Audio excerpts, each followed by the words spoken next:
Donc le message d'aujourd'hui, quand vous êtes au plus bas, comme Sarah, quand vous êtes en dépression, quand vous traversez des situations qui semblent impossibles, quand vous ne comprenez même pas le sens de votre vie, que vous avez des idées suicidaires, vous vous dites mais pourquoi je suis là en fait? Quel impact a ma vie? Quand vous ne vous aimez pas, quand vous souffrez tellement physiquement que ça ne s'arrête pas, ou alors que vous souffrez mentalement, que votre douleur émotionnelle est tellement forte que vous avez l'impression d'avoir une douleur physique. Quand les gens vous quittent, quand ils vous trompent, quand ils vous trahissent, quand le médecin vous diagnostique une maladie incurable, quand vous êtes à l'hôpital atteint du Covid ou de toute autre maladie, d'un cancer ou autre, n'oubliez jamais que de votre plus grande épreuve naîtra votre plus grande victoire. Que votre plus grand témoignage naîtra de vos moments les plus sombres. Bonjour et bienvenue sur MJL Motivation. Le thème de la vidéo d'aujourd'hui est « Quand tout va mal ». Je voulais vous présenter une femme qui m'inspire depuis quelques années maintenant. Elle s'appelle Sarah Jakes Roberts. C'est la personne que j'ai traduite dans l'avant-dernière vidéo de la chaîne. Vidéo que je vous invite à aller regarder s'il vous plaît. Sarah Jakes Roberts est une pasteur, entrepreneuse, auteure à succès, conférencière, personnalité publique, bref, elle déchire. C'est la fille du pasteur charismatique américain T.D. Jakes. Alors je voulais m'inspirer de son histoire pour parler de périodes dans la vie où tout va mal. Parfois on est dans des périodes dans nos vies où tout va mal. Et de la manière dont Dieu agit dans ces moments-là. Son histoire commence avec son père, T.D. Jakes, pasteur, mais également réalisateur de films et auteur à succès. Il a commencé dans une petite église de l'ouest de la Virginie. Ses sermons ont commencé à passer à la télévision sur les chaînes chrétiennes, ce qui a contribué donc à le rendre plus célèbre. Il a commencé donc à écrire et à réaliser des pièces de théâtre, des films et à organiser des conférences. Et enfin, il a commencé à écrire plusieurs livres à succès. En 1996, il a créé l'église The Potter's House of Dallas, qui est devenue une méga church grâce à sa popularité bien sûr, mais également à son éloquence. T.D. Jakes est très charismatique. Les méga churches sont les grandes églises américaines avec plusieurs milliers de fidèles qui réalisent plusieurs sermons, services par week-end. T.D. Jakes est marié et il a 5 enfants, dont Sarah. Et donc l'histoire de Sarah, c'est qu'elle tombe enceinte à 13 ans.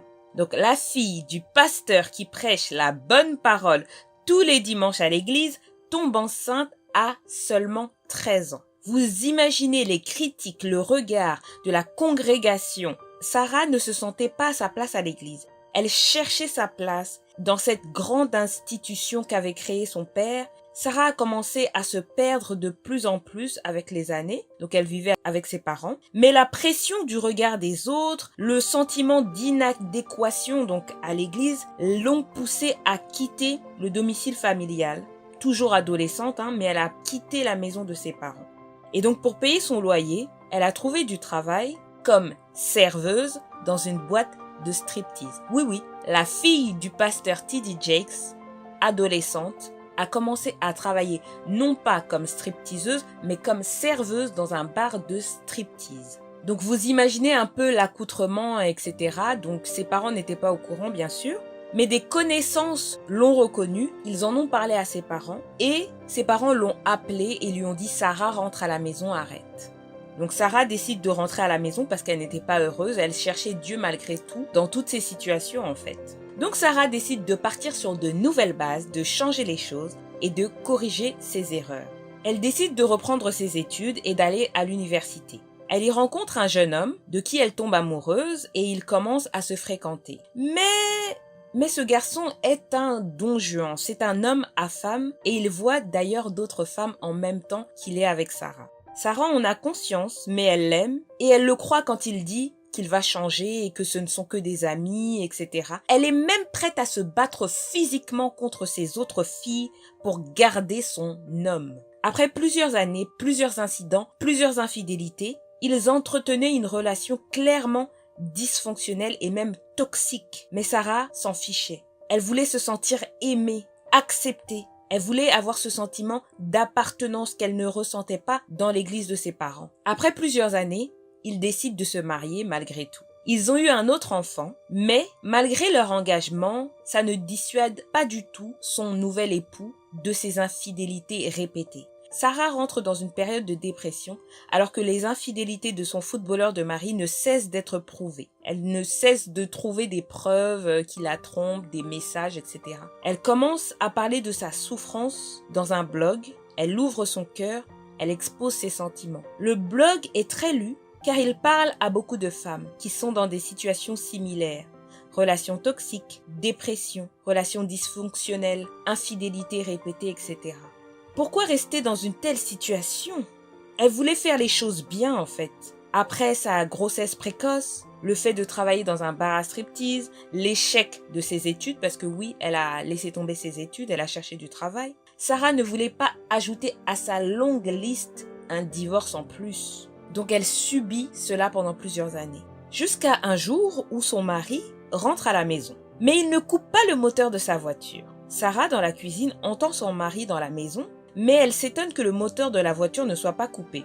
Alors elle décide de sortir pour voir ce qui se passe et ce qu'elle craignait devient réel devant ses yeux. Il y a une jeune femme dans la voiture de son mari juste devant leur maison. S'engage alors une dispute entre Sarah et la maîtresse de son mari et le ton monte rapidement. Son mari décide de démarrer et de partir, mais Sarah monte dans sa voiture, démarre la voiture et décide de les suivre. Elle commence à leur rentrer dedans avec la voiture, elle fait marche arrière, marche avant, elle leur rentre dedans, elle les coince, elle leur rentre dedans, déchaînée, elle est inarrêtable jusqu'à ce que la police arrive.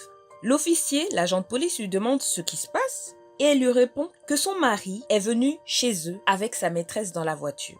Bien sûr, l'officier comprend, mais elle finit au poste de police quand même. Et là, elle commence vraiment à remettre en question sa vie, sa situation, son mariage. Et elle se dit, mais j'ai des enfants, je deviens exactement la personne que je ne voulais pas devenir, etc.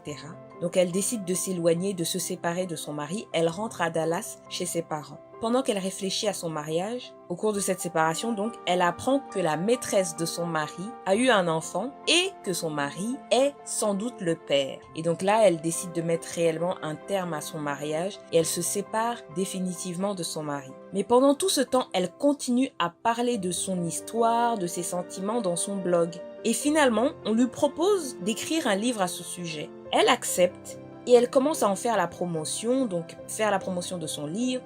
Elle est invitée à des conférences, elle fait des interviews, elle commence à avoir un certain succès. Son histoire intrigue, car c'est la fille d'un pasteur à succès, que beaucoup en tout cas connaissent grâce à ses prédications à la télévision. Elle tombe enceinte à 13 ans, elle est dans des relations dysfonctionnelles, elle travaille dans un bar à striptease, maintenant elle divorce, etc. Mais ce qui caractérise Sarah, c'est sa franchise. Parfois à l'église, on a l'impression qu'on doit être parfait. On a l'impression que on ne peut pas parler de notre souffrance, de nos défauts, de nos péchés, etc. Ce qu'on aime chez Sarah, c'est sa franchise. Elle n'a pas peur de parler de ses échecs, de ses défauts, de ses sentiments. Et quand j'ai lu son livre, en fait, quand j'ai écouté son livre audio, ça m'a tellement marqué sa franchise. Je la suivais déjà depuis quelque temps, mais sa franchise m'ont tellement marqué que ça m'a fait l'aimer et elle m'a inspiré encore plus. Donc, 2 ans après la fin de son mariage, lors d'une réunion de travail, elle rencontre celui qui deviendra son mari, le pasteur Touré Roberts. Ils se revoient donc quelque temps plus tard lors d'une des conférences organisées par son père. Touré Roberts est le pasteur fondateur de One Church à Los Angeles, donc une église très jeune au cœur d'Hollywood. Au début de leur relation, Touré demande à Sarah de venir prêcher dans son église le jour de la fête des mères. Et Sarah, de prime abord, elle refuse parce qu'elle dit « Je ne suis pas une pasteur, j'ai juste peut-être un message à passer, mais je ne suis pas une pasteur ».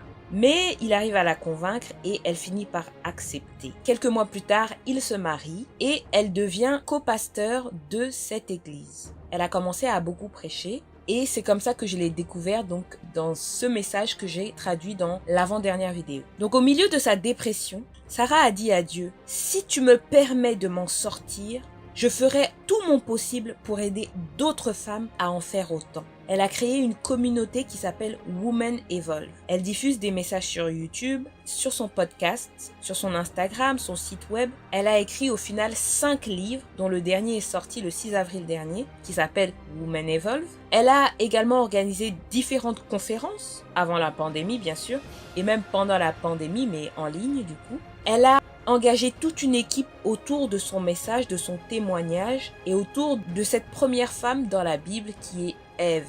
Eve, Woman Evolve. Eve en anglais Ève. Elle a également une ligne de vêtements.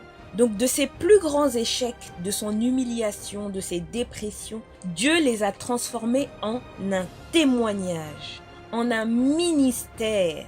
J'ai découvert Sarah donc grâce à l'extrait que j'ai traduit dans l'avant-dernière vidéo, et ces mots m'ont tellement touchée que j'ai directement cherché à savoir qui était cette personne. J'ai commencé à suivre toutes ses prédications sur YouTube et je peux vous dire que quand elle prêche, parfois j'en ai des frissons. Elle a un réel don, elle a une onction comme on dit, un peu comme son père. Sarah est passée d'une qui ne se sentait pas à sa place à l'église, à faire toutes sortes d'erreurs, d'être au plus bas, elle ne s'aimait pas, elle se disait uniquement des choses négatives, etc. Tu n'es pas intelligente, tu n'es pas jolie, tu n'es pas, etc. À une dépression au plus bas d'elle-même dans une relation toxique où son mari clairement ne la considérait pas, il l'humiliait, etc., etc. Elle est passée de ça à un ministère, à un mariage épanoui, à des entreprises à succès, à une mère épanouie. Elle a eu d'autres enfants. Au final, avec Touré, qui avait déjà 3 enfants, elle en avait 2. Et ils ont fait un enfant ensemble à 6 enfants. Une famille de 6 enfants. Donc, mère de 6 enfants, pasteur, femme, entrepreneuse, auteure, conférencière, etc. à succès. Mais tout ça, c'est parti de son message, c'est parti de sa souffrance, c'est parti de son témoignage, de sa vérité à elle. Donc le message d'aujourd'hui, quand vous êtes au plus bas, comme Sarah, quand vous êtes en dépression, quand vous traversez des situations qui semblent impossibles, quand vous ne comprenez même pas le sens de votre vie, que vous avez des idées suicidaires, vous vous dites mais pourquoi je suis là en fait ? Quel impact a ma vie ? Quand vous ne vous aimez pas, quand vous souffrez tellement physiquement que ça ne s'arrête pas, ou alors que vous souffrez mentalement, que votre douleur émotionnelle est tellement forte que vous avez l'impression d'avoir une douleur physique. Quand les gens vous quittent, quand ils vous trompent, quand ils vous trahissent, quand le médecin vous diagnostique une maladie incurable, quand vous êtes à l'hôpital atteint du Covid ou de toute autre maladie, d'un cancer ou autre, n'oubliez jamais que de votre plus grande épreuve naîtra votre plus grande victoire. Que votre plus grand témoignage naîtra de vos moments les plus sombres. Dieu sait comment utiliser votre peine pour vous ramener vers lui et pour que vous découvriez votre mission divine. Si Sarah n'était pas passée par là, sa vie n'aurait jamais été ce qu'elle est aujourd'hui. Et elle n'aurait jamais changé ma vie et la vie d'autant de personnes. Je l'ai découvert dans une période difficile et ses prédications m'ont aidé à surmonter tellement d'épreuves. Parfois, Dieu utilise certaines personnes pour nous transmettre un message. Et dans les prédications de Sarah, j'avais l'impression que c'était Dieu qui me parlait directement, qui me répondait, qui me réconfortait. J'avais l'impression que c'est Dieu qui répondait à des questions que je ne prononçais même pas à haute voix. Que Dieu séchait mes larmes. Elle m'a donné une force incroyable. Et son témoignage, le témoignage, la vérité de sa vie, aussi sombre, difficile qu'il était, a transformé la vie de plusieurs femmes, de plusieurs hommes. Dieu peut utiliser nos larmes comme une encre pour écrire notre destinée. Dieu peut utiliser nos larmes comme une encre pour changer la vie d'autres personnes. Pour écrire notre histoire. Vous n'êtes pas seul à traverser cette situation. La vie, c'est un combat, mais c'est un combat qui est truqué. Dieu a truqué le combat avant même qu'on vienne sur Terre pour nous permettre de gagner. C'est comme les matchs de boxe, par exemple, quand ils sont truqués. Le résultat, il est déjà connu. Et pour l'opposant, c'est un match qui est gagné d'avance. Si on suit Dieu, si on lui fait confiance, Si même dans les périodes les plus difficiles, les plus sombres de notre vie, on fait confiance à Dieu, on doit se rappeler que la vie est un match truqué d'avance. On ne se bat pas pour la victoire, comme j'aime le dire. On se bat en ayant déjà vaincu. On se bat pas pour gagner. On doit se battre en ayant déjà gagné. On doit se rappeler que Dieu a truqué le match de la vie. Il nous a envoyés sur terre de manière très stratégique pour accomplir sa mission. Et que cette mission, si on l'accepte, si on l'accomplit, on l'a déjà gagnée. Donc voilà, c'était mon message d'aujourd'hui. MJL Motivation. Quand vous êtes au plus bas, Dieu est en train d'écrire un témoignage pour quelqu'un d'autre. Un témoignage de votre vie, de vos plus grands échecs. J'ai lu quelque part, j'ai entendu quelque part, la scène de votre plus grand échec deviendra le lieu de votre plus grande victoire. Donc voilà, j'en ai fini pour cette vidéo. N'hésitez pas à liker, à commenter, à partager si cette vidéo vous a parlé, à m'encourager parce que commencer sur YouTube, ce n'est vraiment pas facile. Donc je vous dis à très bientôt. Au revoir.